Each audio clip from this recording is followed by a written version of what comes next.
Actually, my head is today low. I'm feeling very disgusted and lower. One, because the judgment took 34 years. Exactly. When I put myself in the shoe of the victim, I feel if had this happened with somebody from my family, what would have gone in my mind? So it's not a day of happiness, rather it is a day of shame that in independent India, we took 34 years to convict somebody who was given witness by many people. That means not only the people in power that time, but people subsequently in power made sure these convicts go scot-free. It took 34 years, and many of them, I was watching some channels and interviews at your channels also. Many of the victims were denied basic education or good food or good life because their parents or the earning member of the family was killed in that particular raid. It was an intentional religious cleansing of some people. It was done just because one leader of the party has been killed. Yes, we all felt bad when Indiraji was killed, but this was not a way to react, that you cleanse the entire religion, you try to cleanse the entire society out of that. And the way it was done, kerosene were poured on live human beings, they were torched in front of their families.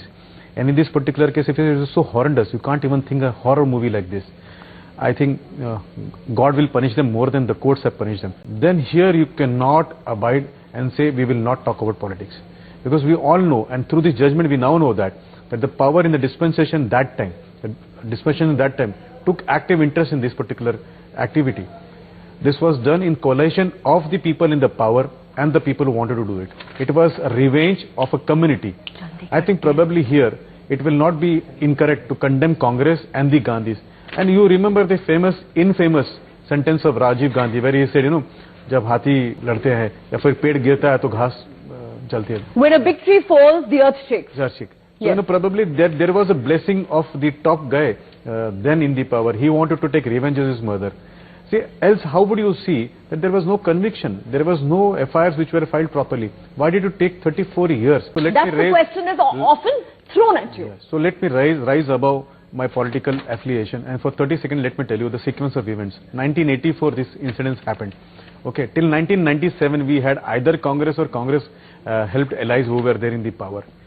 1997 when Atalji came in power, he actually put the Nanavati commission in, and that's where when the fair trials started. And then when Manmohan Singh ji came, I feel ashamed that he actually became hurdle in the investigation. That's how there was no case has been filed. The moment Modi ji came in, there was an SIT, and you saw SIT actually helped the judges to get more details about this case. How come you don't have evidences for 13 years? And if you understand criminal science, the first few weeks are more important than the later years.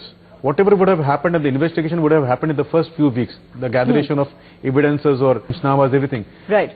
They become the base of investigation, later on interrogation, and later on finally the dispensation of the court. So here that Congress party, the power in that time made sure there was no FIRs been made, there were no evidences been collected. Subsequent governments were helpless. Okay. I felt bad that this SIT which was formed after 2014 could have been done in 2004 also. Okay, you can say it could have been in 1997 as well. Okay. Merely coming out in the house and saying my head is held in shame.